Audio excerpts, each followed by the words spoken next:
Origin of hatred towards Jews.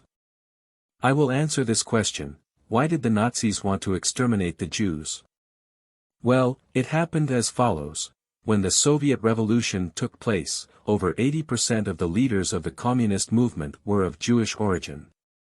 However, they precisely fit the definition that Jesus Christ gave of the synagogue of Satan, which says they are those who claim to be Jews but are not.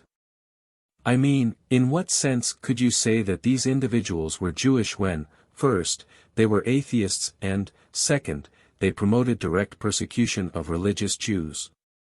They kept strict control over the synagogue, and Jews were thrown into prison many times.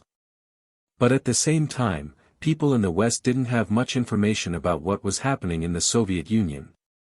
The realization of this fact, the statistical predominance of people of Jewish origin within the communist leadership, combined with the dissemination of the book, The Protocols of the Elders of Zion, created a monstrous wave of anti-Semitism in Europe. It took many decades for the truth to come to light.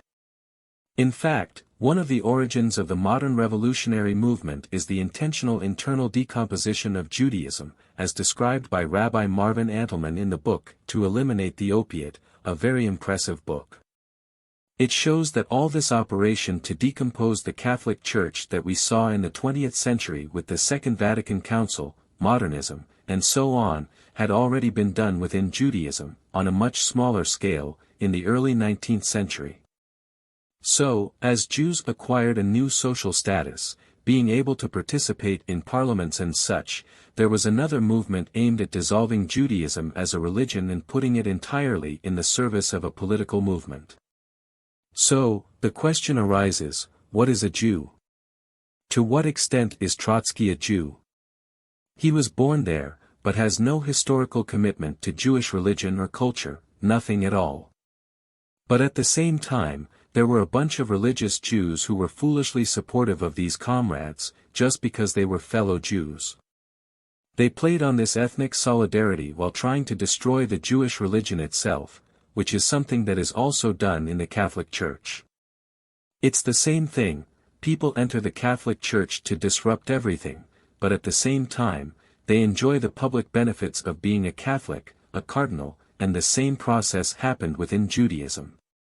So, this intellectual revolutionary elite of Jewish origin did what they believed they should do, and who suffered the consequences. The other Jews paid the price. In fact, even within the Soviet Union, the very elite of Jewish revolutionaries ended up being destroyed. The power of the revolutionary movement is such that individual agents don't matter anymore. So, you see, those Jews who fled Germany during the Nazi era had no idea what was happening in the Soviet Union. They thought they would have a better condition in the Soviet Union because there was a law against anti-Semitism, but in the Soviet Union, the law means nothing. They fled to Russia, and what did Stalin do? He handed them over to Hitler. This is well documented. So, even within the Jewish community, these comrades had no exact idea of what was happening. They also didn't have the concept of what a Jewish revolutionary is. The Jewish revolutionary is a phenomenon that can only be studied through a science that doesn't exist, a science I proposed, but no one has taken it up, which is comparative atheism. Atheism isn't the same everywhere. Militant atheism isn't the same everywhere at all. When a person becomes an atheist, they come from a specific religious and cultural background, and their atheism will focus on denying aspects of that background, not their neighbor's religion. So, you have different forms of atheism. For example, within the Catholic community, there's a strong emphasis on purity of conduct, especially sexual conduct. The first thing a new atheist often does is embrace free love. Likewise, in Judaism, the emphasis is primarily on law and divine order. So, a Jewish person who becomes an atheist, who becomes an enemy of their religion, is an enemy of the order, and they are, by excellence, a revolutionary. They become the creators of a new order. This is the core of the issue with Jewish atheism. These individuals are exceptionally dangerous, particularly to the Jewish community itself. Why? Because of the ambiguous relationship. For example, in the Soviet Union, you had the Jewish section of the Communist Party. The Jewish section was composed of individuals of Jewish origin who, through family connections and language, could easily infiltrate synagogues, spy on them, and keep them under control. This is recounted in Rabbi Schneerson's biography. However, those on the outside are often unaware of these subtleties. So, they might say, look, the Jews were the ones who led the communist revolution. This created a wave of hatred against the Jews. They paid on both sides, suffering attacks from both sides. It all stems from the ambiguity of the word Jew. Rabbi Schneerson was a Jew. Trotsky was a Jew too, but not in the same sense. Trotsky was a Jew in the exact sense that Christ referred to as the synagogue of Satan. I know it says he's a Jew, but he's not. He's Jewish when it suits him. He uses it to hide behind the community while also using it as cannon fodder.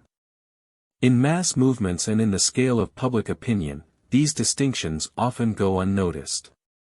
You need an object of hatred, an object of fear. And who will it be? It becomes a stereotypical figure, created with 2 or 3 traits, as if it were an ideal type. So, the Jew becomes an ideal type who is both a banker and a communist. Well, of course, there was indeed a connection between bankers and communists, but let's ask, what sense do the Rothschilds being Jews make?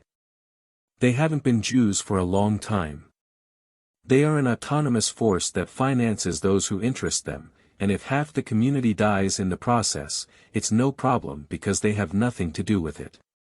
When you saw Jewish bankers like Jacob Schiff, for example, financing the communist revolution, you might think, there's a conspiracy of Jewish bankers and communists, and that becomes the image of the Jew. But in the midst of this, if the Jewish community is going to jail or being closed down, it appears as if it were a relevant detail, when in reality, it holds the secret to history. Because precisely this premeditated decomposition of Judaism that had been happening for 100 years took a massive number of Jews and turned them into revolutionaries. They were never the majority, but there were enough of them to represent the ideal type of Jew in the eyes of the uninformed observer. Don't forget to like and subscribe to the channel. This text was taken from comments on the True Outspeak program presented by the philosopher Olavo de Carvalho.